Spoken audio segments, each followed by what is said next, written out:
들으실 말씀은 요한복음 8장 1절에서 11절 말씀입니다. 요한복음 8장 1절에서 11절 말씀을 다 같이 봉독하시겠습니다. 예수는 감난산으로 가시니라. 아침에 다시 성전으로 들어오시니 백성이 다 나오는지라. 앉으사 그들을 가르치시더니 서기관들과 바리새인들이 음행 중에 잡힌 여자를 끌고 와서 가운데 세우고 예수께 말하되 선생이여, 이 여자가 간음하다가 현장에서 잡혔나이다. 모세는 율법에 이러한 여자를 돌로 치라 명하였거니와 선생은 어떻게 말하겠나이까? 그들이 이렇게 말함은 고발할 조건을 얻고자 하여 예수를 시험함이로라. 예수께서 몸을 굽히사 손가락으로 땅에 쓰시니 그들이 묻기를 맞이 아니하는지라. 이에 일어나 이르시되 너희 중에 죄 없는 자가 먼저 돌로 치라 하시고 다시 몸을 굽혀 손가락으로 땅에 쓰시니 그들이 이 말씀을 듣고 양심의 가책을 느껴 어른으로 시작하여 젊은이까지 하나씩 나가고 오직 예수와 그 가운데 섰는 여자만 남았더라. 예수께서 일어나사 여자 외에 아무도 없는 것을 보시고 이르시되 여자여, 너를 고발하던 그들이 어디 있느냐? 너를 정죄한 자가 없느냐? 대답하되 주여 없나이다. 예수께서 이르시되 나도 너를 정죄하지 아니하노니 가서 다시는 죄를 범하지 말라 하시니라. 아멘. 정죄와 심판이라는 제목으로 말씀을 나누겠습니다. 예수님께서 아침에 성전에 들어가셔서 성전 뜰에서 사람들에게 말씀을 가르치고 계셨습니다. 그런데 갑자기 아주 소란한 사람들의 웅성거리는 소리가 들리더니 바리새 교인과 율법사들이 한 여자를 끌고 오는데 신발도 벗어버리고 옷매무새가 다 흐트러지고 머리가 산발이 된 여자를 예수님 앞에 대동댕이 치고 기세당당하게 주님 보고 말하십니다. 선생님, 이 여자가 행음하다가 현장에서 잡혔습니다. 모세의 율법에는 이런 여자는 돌로 쳐 죽이라고 했었습니다. 선생은 어떻게 말합니까? 그들은 예수님을 시험하기 위해서 그렇게 하는 것입니다. 왜냐하면 예수님은 결코 사람의 생명을 죽이라고 하지 않을 줄을 알고 있었습니다. 그러면 모세의 율법조차도 어기고 사람의 생명을 구원하려고 하면은 그는 하늘에서 보낸 사람이 아니라고, 잘못된 신앙을 가진 사람이라고 조소하고 핍박하려고 그렇게 한 것입니다. 이스라엘 사람들은 모세의 율법은 하나님이 주신 것으로 절대로 지켜야 되는 것을 알고 있기 때문에 예수님이 율법을 거역하면 구주가 될 수 없다는 것을 그들이 증명하려고 하는 것입니다. 그러니 예수님이 즉시 허리를 굽히더니만 손가락으로 땅에 글을 적기 시작하는 것입니다. 내용은 성경이 말하고 있지 않지만 짐작컨대 예수님이 10계명을 적었다고 생각합니다. 10계명 중에 7계명이 간음하지 말라는 구절인 것입니다. 그래서 계속해서 예수님 이 여자를 어떻게 하겠습니까? 돌로 쳐 죽여야 될까요? 살려야 될까요? 손에 돌멩이를 들고 있습니다. 그때 예수님께서 율법을 어기더라도 여자를 살려야 된다고 그렇게 말할 줄 알았는데 그 사람들 얼굴을 쭉 한번 살펴보면 이 여자의 돌로 쳐라. 그 사람들이 소스라시 놀랐습니다. 결코 주님께서 그렇게 하시지 않을 줄 알았는데 예수님은 하나님의 율법은 율법이니 율법대로 이 여자에게 돌로 쳐라. 그러나 이 여자를 정죄했으나 돌로 쳐서 심판하는 데는 자격이 있어야 되므로 돌로 치기는 치되 스스로 죄가 없는 자가 심판주가 될 수 있다. 죄가 있는 사람은 이 여자를 심판하지 못한다. 죄 없는 자가 돌로 쳐라. 예수님이 하나님의 율법을 어기라고 말하지 않은 것입니다. 율법대로 가늠한 여자는 돌로 쳐라. 그러나 칠 자격을 인정받고 쳐야지, 자격 없이 죄인이 이 여자를 돌로 치면 도리어 살인죄로 그도 돌무더기 속에 들어가야 된다는 것입니다. 그리고 예수님이 엎드려서 또 글을 쓰는데, 요번에도 무슨 글을 쓰다는 말은 없지만은 주님께서 그곳에 있는 사람들의 감추은 죄악을 하나하나 덜치워내어서 적었다고 생각합니다. 그들이 예수님의 어깨 너머로 손가락이 글을 써가는 것을 보고 깜짝 놀랐습니다. 자기들이 몰래 지은 죄를 예수님이 폭로시키는 것입니다. 그 사람들은 그리스도 앞에서 양심의 가책을 깊이 느꼈습니다. 죄 없는 자가 돌로 쳐라고 했으니 죄 없는 자가 없습니다. 그러니까 한 사람 두 사람 돌멩이를 다 던져버리고 집으로 돌아가고 말한 것입니다. 나중에 예수님이 고개를 들어보니 이 여자 혼자 울면서 서 있었습니다. 여자여, 너를 정죄하는 자가 있느냐? 여자가 살펴보니 아무도 없거든요. 아무도 없습니다. 나도 너를 정죄하지 아니하느니 집에 돌아가라. 그리고 다시는 죄를 짓지 마라. 왜 예수님이 이 여자를 정죄하지 않았느냐면, 이 여자가 죄를 지은 것을 인정해 주기 위해서 그런 것도 아닙니다. 돌로 쳐라고 말씀하셨으니까 율법을 지키라고 말씀하신 것입니다. 이 여자를 주님께서 보호해 주신 것은 예수님이 이 땅에 오신 목적이 이런 죄인들을 구원하기 위해서 오신 것이기 때문에 이 여자를 죽여놓고는 구원을 할 수 없습니다. 그러므로 주님은 정죄하는 것이 아니라 용서하고 살려주려고 하신 것입니다. 주님의 사역은 정죄하는 것이 아닙니다. 살리는 것입니다. 사람들은 죄인을 보면 심판하기를 원합니다. 온갖 욕을 다 하고 빨아벗기고 손가락질하고 심판해서 짓밟아버리기를 원하는 것입니다. 그러나 주님께서는 너희가 의인이 아닌 이상 이웃을 심판하지 못한다는 꼭 말씀하는 것입니다. 내가 의인이어서 내가 죄가 전혀 없는 사람인 것 같으면 죄 있는 사람을 심판할 수 있는 것입니다. 정죄하고 심판할 수 있는 것인데, 나도 감추인 죄가 있으면서 죄인이 죄인을 심판할 수 없습니다. 왜냐하면 죄인이 죄인을 심판하면 자기는 하나님 앞에 심판을 받아야 되기 때문인 것입니다. 요한복음 8장 3절로 6절이 그것을 말하고 있습니다. 서기관들과 바리새인들이 음행 중에 잡힌 여자를 끌고 와서 가운데 세우고 예수께 말하되, 선생이여, 이 여자가 간음하다가 현장에서 잡혔나이다. 모세는 율법에 이러한 여자를 돌로 치라 명하였거니와 선생은 어떻게 말하나이까? 그들이 이렇게 말하면 고발할 조건을 얻고자 하여 예수를 시험함이라. 예수께서 몸을 굽히사 손가락으로 땅에 서시니 그들이 묻기를 맞이 아니한지라. 예수님이 이르시되 너희 중에 죄 없는 자가 먼저 돌로 치라. 죄를 보호해 주는 것이 아닙니다. 죄는 심판을 받아야 되는 것입니다. 이 여자가 간음하다가 현장에 잡혔으니까 돌로 치는 것은 마땅한 일인 것입니다. 그러나 조건이 죄가 없는 사람이 돌로서 칠 수 있지, 죄가 있는 사람이 죄인에게 돌을 칠 수가 없습니다. 그러므로 죄 없는 자가 돌로 치라는 것입니다. 율법도 어기지 아니하고 예수님 사람 구원하는 사랑도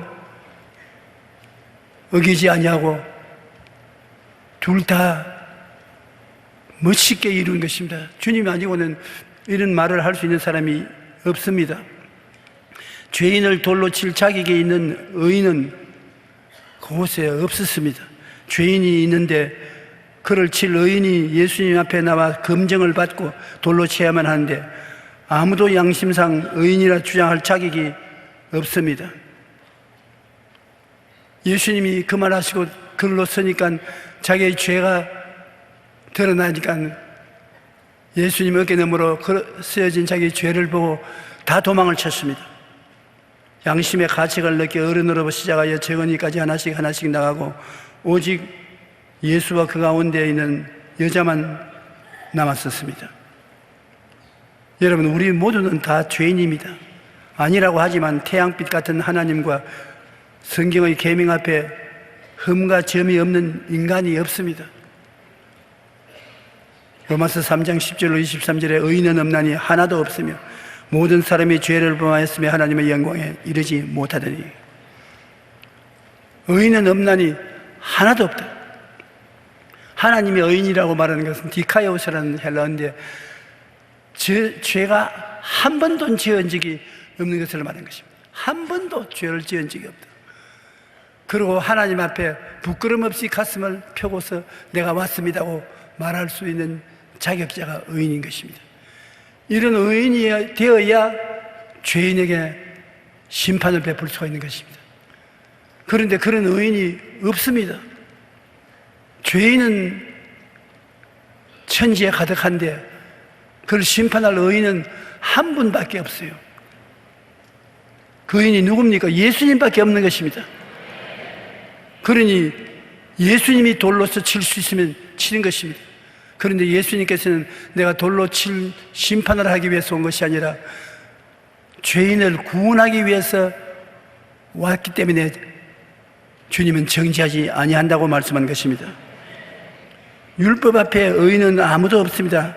죄인이 있는데 재판관은 없습니다. 그것이 문제인 것입니다. 죄인은 천지예요. 그러나 그들을 심판할 의인이 없다는 것입니다. 이 세상에 의인된 사람 아무리 찾아도 없어요. 여러분, 죄를 짓기 때문에 죄인이 되는 것이 아닙니다. 아, 저 사람 죄를 지었으니까 죄인이다. 천만에요. 죄인이기 때문에 죄를 짓는 것입니다. 여러분, 죄인이기 때문에 죄를 짓는 것이지 죄를 지었기 때문에 죄인이 되는 것 아닙니다. 여러분과 나는 다 죄인입니다. 그 때문에 죄를 지어요. 왜 죄인이냐? 아담과 하와 우리 조상이 죄를 짓고 난 다음 그 조상의 핏줄을 타고난 우리들은 모두 다 어머니 뱃속에서부터 죄의 유전을 받고서 태어난 사람으로 태어나기 전에 이미 죄인인 것입니다. 그러므로 우리가 태어나서 죄 짓는데 조금 더 어려움이 없습니다. 배워서 죄 짓는 사람 없습니다. 아예 죄인이 되어서 태어나기 때문에 다 죄 지어요. 여러분 중에 죄 안 짓는 사람 아무도 없습니다. 죄를 안 짓는다면 또 거짓말하는 것입니다. 왜 죄 짓습니까? 모르겠습니다. 누가 죄 지으러 가르쳐 줍니까? 안 가르쳐 줘도 죄는 잘 짓습니다. 왜냐? 죄인으로 태어났기 때문인 것입니다. 그러므로 죄인으로 태어난 사람은 다 죄를 짓고 의인은 없나니 하나도 없습니다. 전부 죄를 짓고 있기 때문에 세상이 요란스럽고 고통스러운 것입니다. 로마서 3장 20절에 그러므로 율법의 행위로 그의 앞에 의롭다 하심을 얻을 육체가 없나니 율법으로는 죄를 깨달습니다.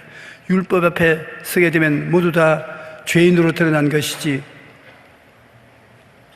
죄를 짓지 않는 의인은 전혀 없습니다. 그렇기 때문에 예수님이 이 세상에 오신 것은 죄인을 구원하러 오셨습니다.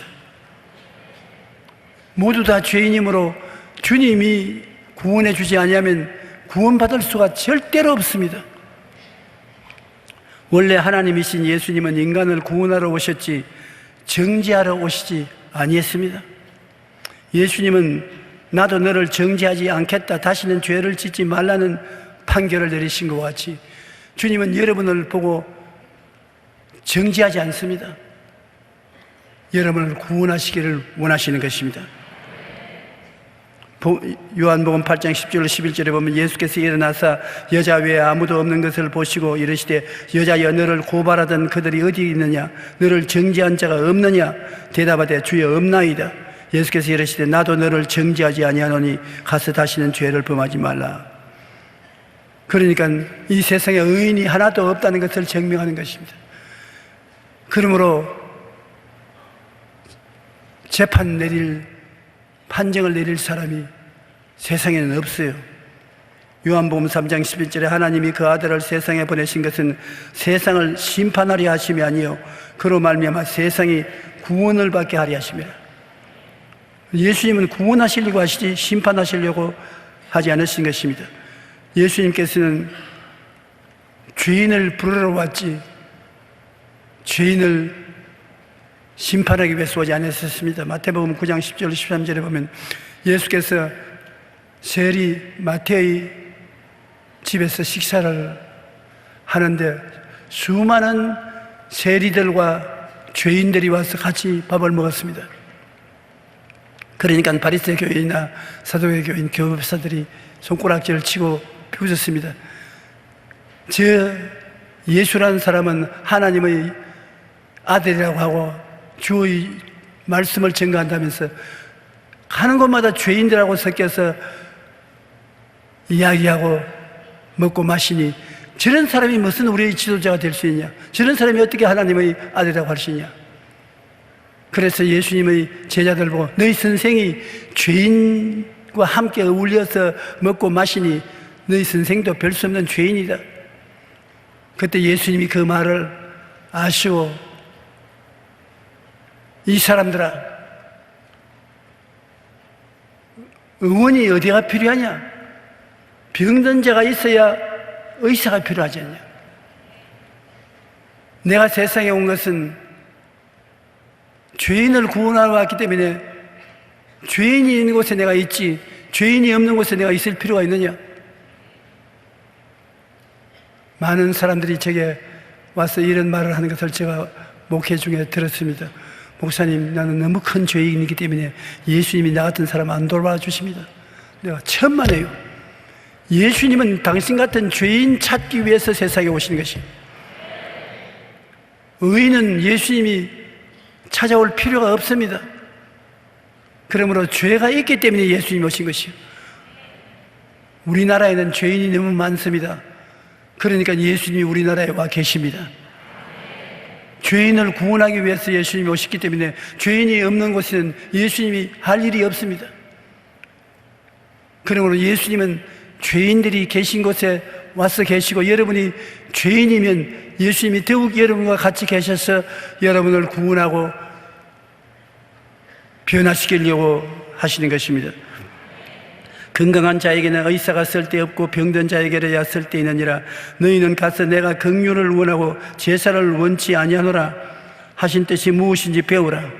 긍휼은 자비를 말하는 것이고 제사는 율법을 말하는 것입니다. 나는 자비를 원하고 율법으로서 심판하기를 원치 아니하노라 하신 뜻이 무엇인지 배우라. 나는 의인을 부르러 온 것이 아니요 죄인을 부르러 왔노라. 그러므로 주님께서 죄인을 부르러 왔기 때문에 죄인이 있는 곳에 와야 죄인을 부를 수가 있는 것입니다.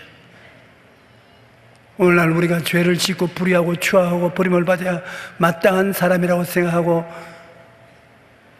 자기 스스로도 자기를 비난하고 공격하는 일을 할 때가 많습니다. 여러분 그러지 마십시오.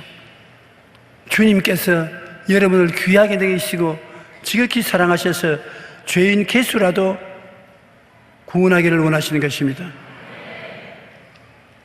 예수님을 만나면 죄가 드러나거든요. 이 세상에 두 부류의 사람이 있는데 자기가 죄를 지었음에도 불구하고 죄인인 줄 모르는 사람이 있고 자기 죄를 깨달아 알고 죄인인 줄 알고 사는 죄인이 있습니다. 죄인이 아니라고 하면서 사는 죄인도 있고 죄인이라는 것을 알고서 사는 사람도 있는 것입니다. 그런데 모든 사람이 예수님 앞에 서면은 죄가 드러나는 것입니다. 베드로가 그냥 고기를 잡고 있을 때는 자기가 죄인인 줄 몰랐습니다만 예수님 말씀대로 깊은 데 그물을 던져 고기를 많이 잡으니까 자기 죄가 드러났습니다. 예수님에게 엎드려서 주여 나를 떠나소서 나는 죄인입니다. 예수 믿는 사람 잡아 죽이고 감옥에 갇히려고 한 사울이 다메섹으로 가다가 대낮에 하늘에 햇빛 같은 빛이 비치면서 음성이 들렸습니다. 사울아 사울아 어찌하여 내가 나를 핍박하느냐. 주여 니시니까 나는 내가 핍박하는 예수라. 예수를 보자마자 사울은 자기가 죄인인 것을 깨달았습니다. 그곳에서 회개하고 돌아서서 기독교 역사상에 전무후무한 위대한 사도가 된 것입니다. 예수님을 만나면 제일 먼저 우리 마음에 느끼는 것이 우리가 죄인이라는 것을 느끼게 되는 것입니다. 그래서 조의 보혈로 씻음을 받고 새로운 사람이 되는 것입니다. 우리는 죄를 지었기 때문에 하나님 앞에 나오지 못한다. 그렇지 않습니다. 우리가 아무리 죄를 지었어도 주님 앞에 나오면 주님이 보혈의 목욕탕에 우리를 목욕시켜 주시고 사랑의 타월로 몸을 닦아 주시고 주님의 의로운 옷을 입혀 주시고 성령으로 인을 쳐서 주님의 자녀로 만들어 주시는 것입니다. 인자가 온 것은 잃어버린 자를 찾아 구원하려 함이라. 죄를 짓고 불의하고 추악하여 하늘나라에서 멀리 떠나 있는 죄인을 찾아서 구원시키려고 주님이 우리에게 와 계신 것입니다. 오늘 또 이 자리에 예수님이 와 계신 것은 의롭게 사는 의인들은 의인이기 때문에 기뻐하고 사랑하지만 죄인을 주님께서 구원하러 왔기 때문에 주님은 그 사명을 다하기 위해서 죄인 곁에 지금 와 계신 것입니다. 절대로 죄인이라고 해서 예수님이 구박하거나 버리지 않습니다. 이 세상에서 죄인을 심판할 수 있는 분은 꼭 한 분밖에 안 계시는데 예수님밖에 안 계시는데 예수님이 심판을 안 하십니다. 그러므로 우리 예수 믿고 구원받은 우리가 이웃을 심판하는 것은 크게 잘못된 것입니다. 심판하실 분은 예수님밖에 안 계시요. 그 밖에 죄를 짓지 않은 의인은 없는 것입니다.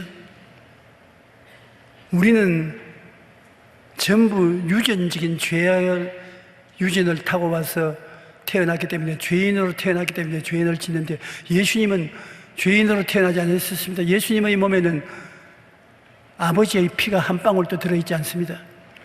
어린아이 배총이라는 것이 굉장한 기적적인 기관입니다. 왜냐하면 아버지의 피가 엄마 뱃속에 들어가서 어린애기를 만드는데 그 배총을 통해서 바깥에서 들어오는 피는 한 방울도 못 들어오도록 막는 것입니다.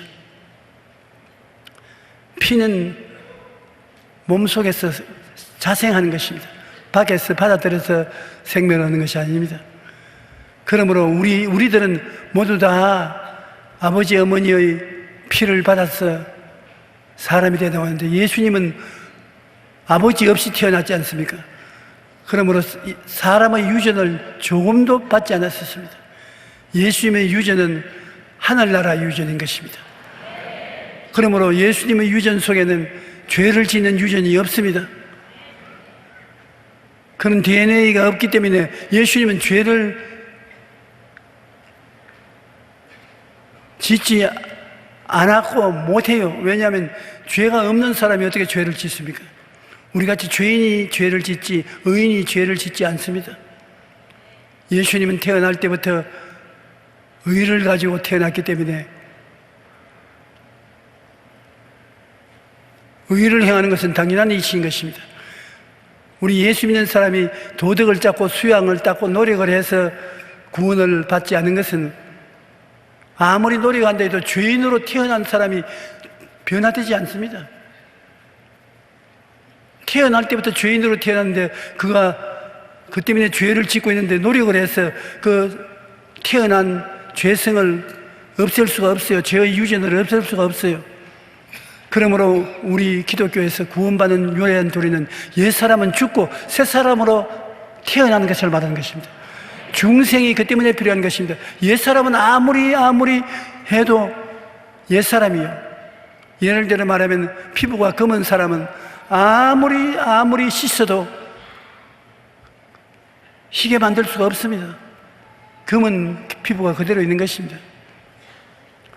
죄를 가지고 태어난 사람은 아무리 부르짖어도 죄가 없어지지 않습니다. 죄 없이 태어나야 되는 것입니다. 죄 없이 어떻게 태어납니까? 예수님 이외에는 죄 없이 태어난 사람은 없습니다. 그러므로 여러분은 그리스도를 통해서 십자가에서 함께 죽고 장사지내버리고 새로 태어나야 되는 것입니다. 사람이 물과 성령으로 거듭나지 아니하면 하늘나라를 볼 수 없다는 말이 그것이 있는 것입니다.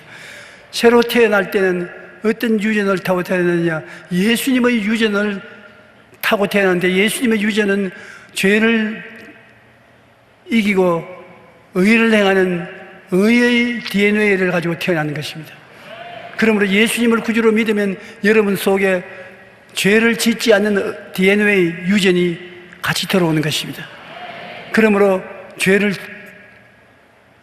짓기 싫어하고 죄를 미워하게 되고 죄를 이길 수 있는 힘이 생기는 것입니다.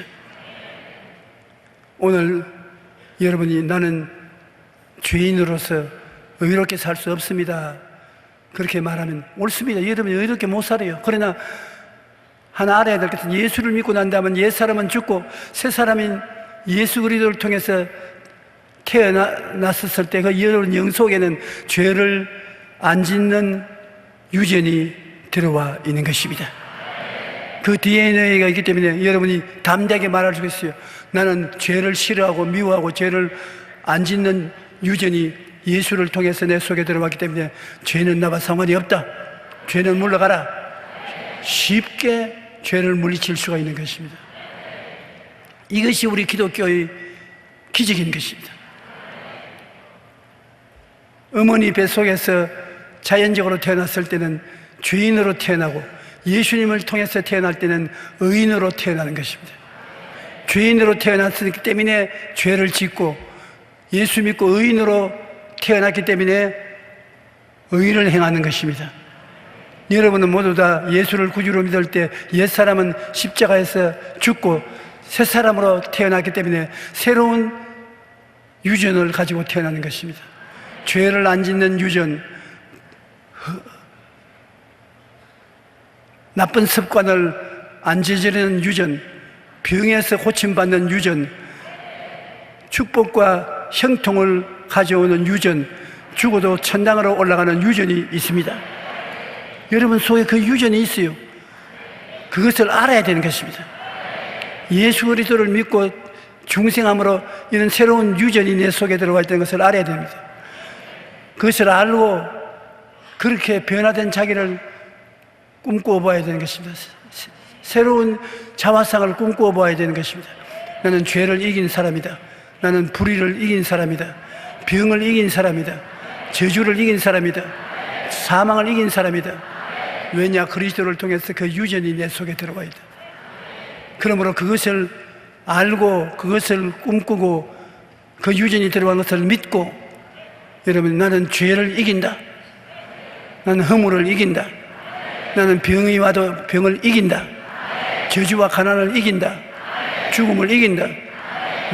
왜냐하면 그것을 이기는 유전이 그리스도를 통해서 내 속에 들어와 있는 것이다.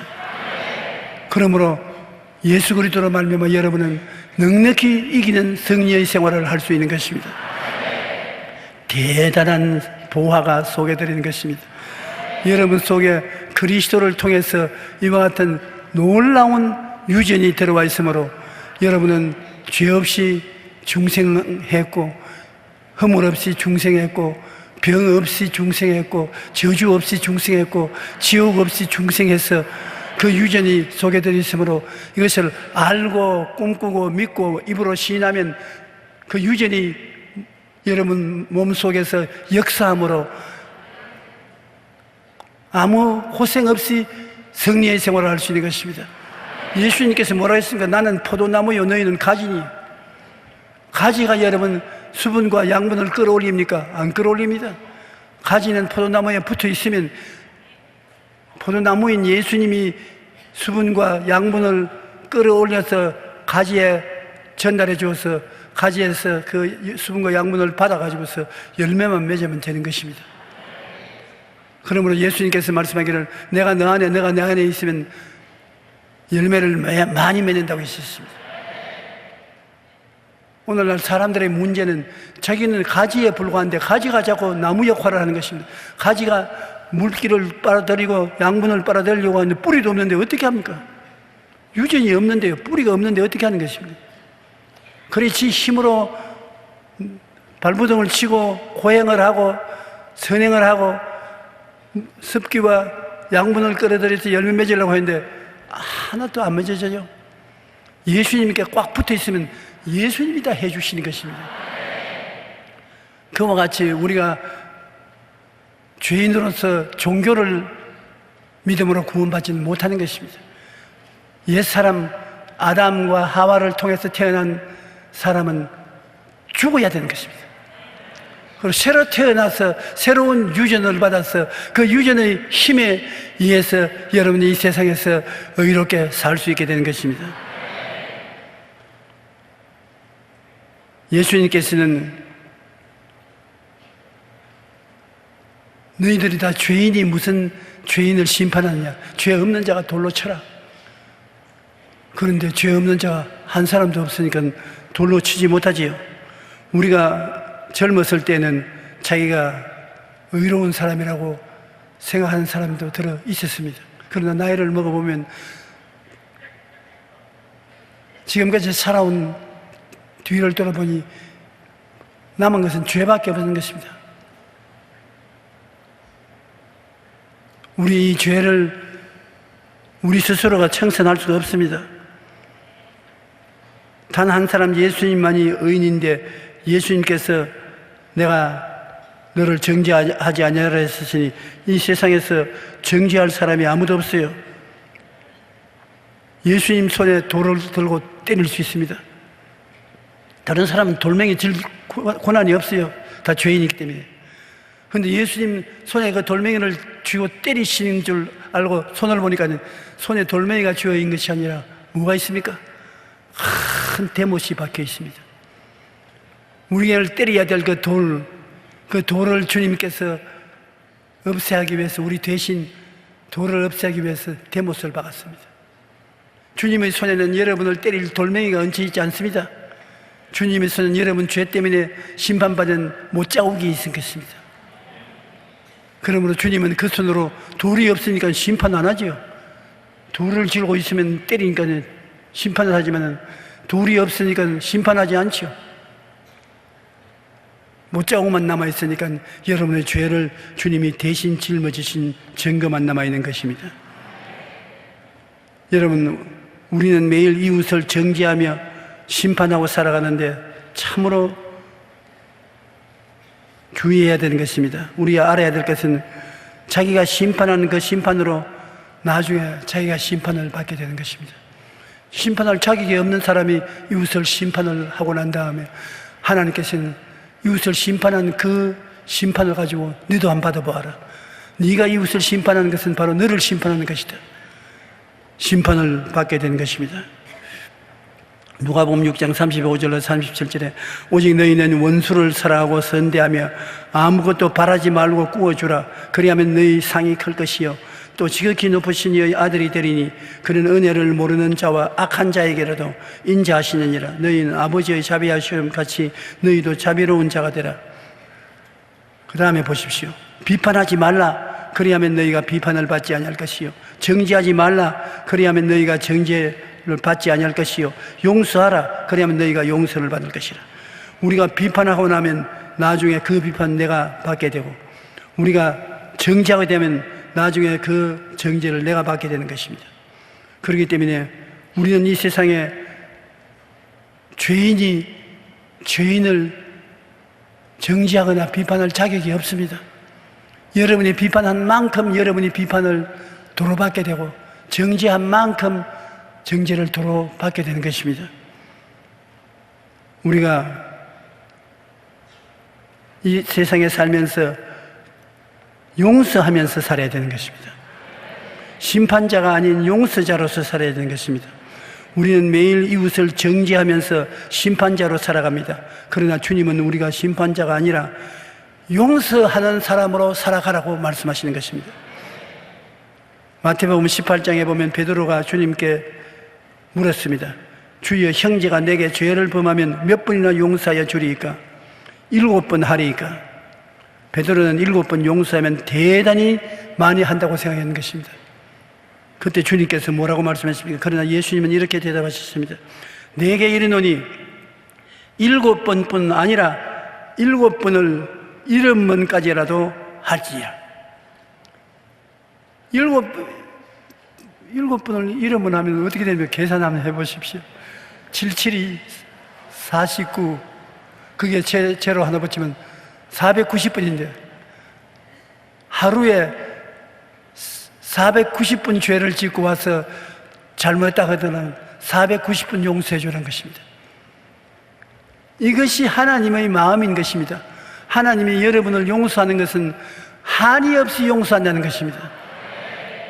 그러므로 하나님의 사랑을 생각할 때 가슴이 저려오지 아니할 수 없습니다.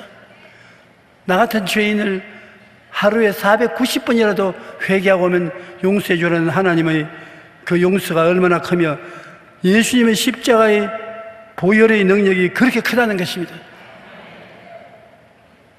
조금 죄를 씻고 나면 그 십자가가 더러워져서 몸을 씻을 수가 없게 되는 것이 아니라 예수의 십자가의 피는 영원한 보혈로 그 양도 영원한 것입니다. 능력도 영원한 것입니다. 하루에 490번 죄를 짓고 회개해도 씻어서 하얗게 맑게 만들 수 있는 능력이 보혈에 있는 것입니다. 그러므로 예수님의 보혈을 아니고는 우리가 정결하게 될 수 없는 것입니다. 용서의 은혜를 베푸시는 예수님을 우리가 이 땅에 살 동안에 만나야 되는 것입니다. 이 땅에 살 동안에 주님이 그렇게 용서해 주는데 재림하실 때는 심판주로 오시는 것입니다. 지금은 주님께서 심판하지 않고 늘 용서해 주지만 심판주로 재림할 때는 놀라운 심판을 받게 되는 것입니다. 예수님 앞에 설 때 지상에서는 용서의 은혜를 베푸시는 예수님으로 만납니다. 그러나 재림할 때는 은혜의 세대가 지난 후에는 무서운 용서 없는 심판주로 서게 되는 것입니다. 그러므로 이 땅에 있을 동안에 예수님을 만나고 구원을 받아야지 주님 재림할 때는 용서가 없는 것입니다. 여러분, 우리는 모두 죄인입니다. 의인은 아무도 없습니다. 예수님은 죄인인 우리를 구원하러 이 땅에 오셨습니다. 용서의 은혜를 베푸시는 예수님을 만난 우리는 이웃을 이해하고 동정하고 사랑하고 용서해야 되는 것입니다. 예수님은 상한 갈대를 꺾지 아니하시고 꺼져가는 심지 같은 우리를 심판하지 않으시고 끝까지 긍휼과 자비와 사랑으로 돌보아 주시는 것입니다. 세상에 상한 갈대 흔들흔들 바람에 흔들려 꺾여지려고 하는데 그것을 꺾지 않습니다. 여러분이 모두 상한 갈대같이 돼서 흔들 이 사람이 이렇게 말하면 그리 따라하고 저리 하면 저리 따라하고 그냥 확 비틀어버리고 싶은데 주님은 상한 갈대를 안 꺾습니다. 촛불이 꺼지려고 뻐끔뻐끔뻐끔뻐끔 팔렁팔렁 합니다. 그냥 얘네처럼 꺼질 건데 우리는 하고 꺼지면 예수님은 그 안 꺼지고 밝히도록 돌봐주는 것입니다. 그러면 우리가 예수님을 올바르게 알아야지 예수님을 잘못 알면 안 되는 것입니다. 우리는 용서받았으니 용서하라는 주님의 뜻을 받아야 되는 것입니다. 주님이 한번 제 아들을 보고 말씀하시는 어떤 사람이 돈을 빌려주는데 1만 달란트를 빌려주는데 그 사람을 불러서 갚아라. 갚지 않으면 너희 처자를 팔아서라도 갚아라. 그러니 그 사람이 무릎을 꿇어 울고 빌면서 조금만 말미만 주시면 다 갚겠나이다. 살려주십시오. 주님이 불쌍히 느꼈어요. 오냐? 1만 달란트 다 가져라. 용서해 줬다. 마음에 기쁨이 충만해서 뛰고 꿀리면서 그 집에서 나와서 길거리에 나오니까 자기에게 100다녀리에 온 빚진 동료가 지나는데 야야야 여기 거 있어. 놀라서 들어가보니 자기 체주가 야, 내 돈 100달러한테 내놓아라. 아유, 기회를 주시면 내가 열심히 일해서 갚겠으니 용서를 해 주십시오. 좀 내 처자를 팔아서라도 당장 갚아라. 멱살을 잡고서 뒤에 흔들어뒀어. 그걸 본 다른 사람이 주인에게 가서 이 사람의 행실을 고하니까 주님이 노발대발해서 다 도로 불러들여서 내가 울고 불고하기에 1만 달란트를 용서해 주는데 내가 동료 100데나리온 빚진 동료 용서해 주는 것이 마땅할 것 아닌가? 나쁜 놈 아니가? 그러니까 이놈 빚을 갚을 때까지 잡아서 옥에 넣어라. 이 비유를 주님께서 말씀하시면서 우리가 1만 달란트의 용서를 받았으면 100데나리 조그마한 죄 지은 사람은 용서해 주는 것이 마땅하다고 말한 것입니다.